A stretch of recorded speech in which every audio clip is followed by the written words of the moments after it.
पिछली चर्चा में हमने ईश्वर के संबंध में और डिप्रेशन के संबंध में और कैसे आजाद हो हम इस मन से, कैसे तोड़े इस मन के जंजाल को, इस संबंध में हमने बहुत सारी बातें की। आज एक छोटे प्रश्न पर मैं डिस्कस करना चाहता हूं आपसे। किसी ने मुझसे पूछा, अगर मैं ही ब्रह्म हूं तो फिर हम झुके किसके आगे? फिर आप कहते हैं कि इस मन के जंजाल को सिर्फ ईश्वर ही तोड़ सकता है, सिर्फ आपका समर्पण ही तोड़ सकता है। मंत्रोच्चार और स्तोत्र के पाठ ही इस मन के जंजाल को तोड़ सकते हैं। और एक तरफ आप ही कहते हैं कि अहम ब्रह्मास्मि भी सत्य है। अगर मैं ही ब्रह्म हूं, ये जीवन मेरे सपने में घट रहा है, तो फिर मैं किसकी आराधना करूं, किसके आगे झुकूं? क्या मैं ही खुद की पूजा करूं? क्या मैं ही खुद की उपासना करूं? क्या पूजने वाला भी मैं और जिसकी पूजा की जाए वो भी मैं?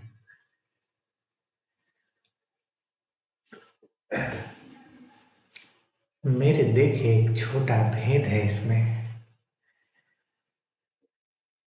इसके लिए आपको थोड़ा पहले चलना होगा।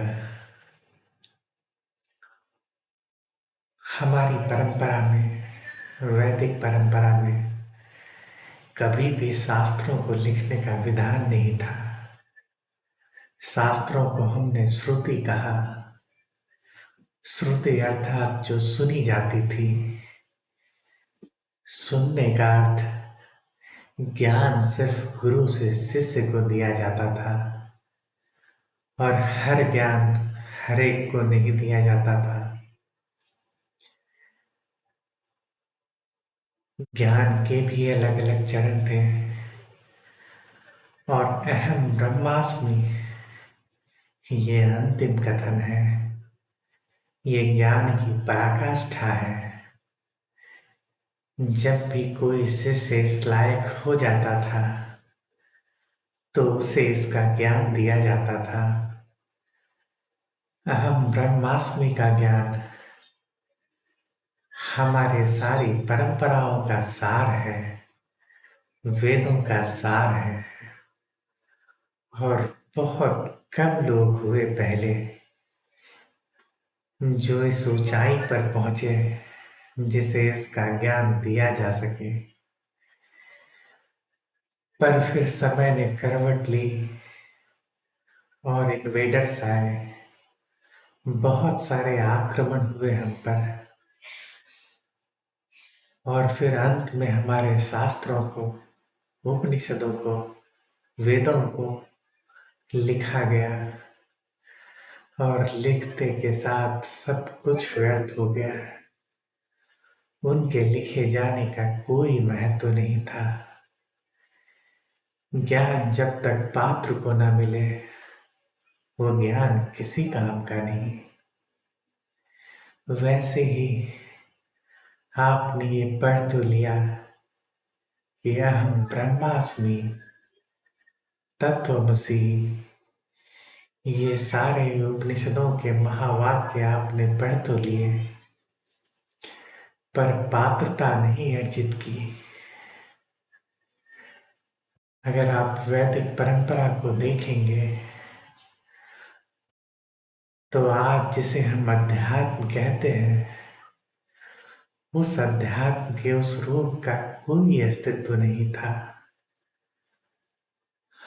आज अध्यात्म नास्तिकता के साथ स्वीकार्य है, और अक्सर सारे लोग जो अध्यात्म को ढूंढने निकले हैं, या यूं कहें जिन्होंने सत्य का मार्ग अध्यात्म के जरिए पकड़ा है, जिन्होंने सीढ़ी बनाई है अध्यात्म को, बहुत संभावना है कि उनमें नास्तिकता हो।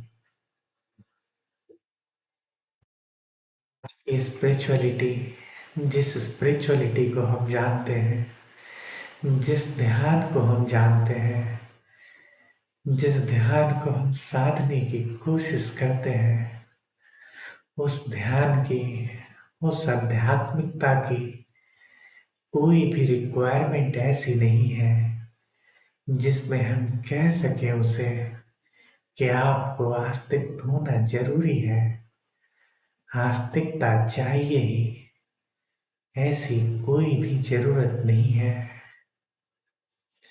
तो फिर समस्या क्या होगी?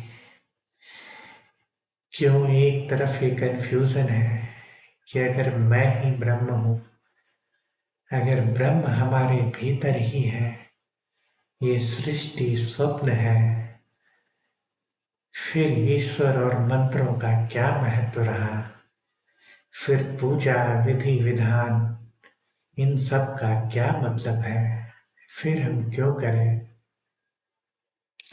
जैसा मैं आपसे कह रहा था, वैदिक परंपरा में जब शास्त्रों का ज्ञान श्रुति से दिया जाता था, तो आस्तिकता भी एक रिक्वायरमेंट थी उस समय।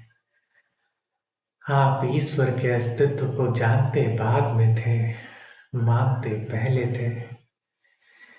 जब आपको तत्वमसि का ज्ञान होता था, जब गुरु अंतिम ज्ञान आपको देते थे कि तत्वमसि वह तू ही है, अहम ब्रह्मास्मि, मैं ही ब्रह्म, वो अंतिम ज्ञान होता था।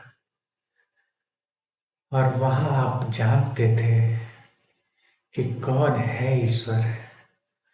उसके पहले आप सिर्फ मानते थे, आप जानते नहीं थे। मानने से ही जानना आता है। और अब हम कहते हैं हम मानेंगे नहीं, हम पहले जानेंगे। शायद यही समस्या हो गई, यही गड़बड़ हो गई थोड़ी। जानना अहंकार है। आप अहंकार की उद्घोषणा करते हैं कि मैं उस ईश्वर को जान के रहूंगा। मैं मानने में यकीन नहीं रखता। और ईश्वर को जानने की पहली शर्त है, आपको झुकना होगा, आपको अहंकार खत्म करना होगा, छोड़ना होगा आपको अहंकार को। और जानने का भाव अहंकार देता है आपको। वैदिक परंपरा मानने से जानने की ओर जाती थी, और आज हमने ये उल्टी गंगा बहा दी।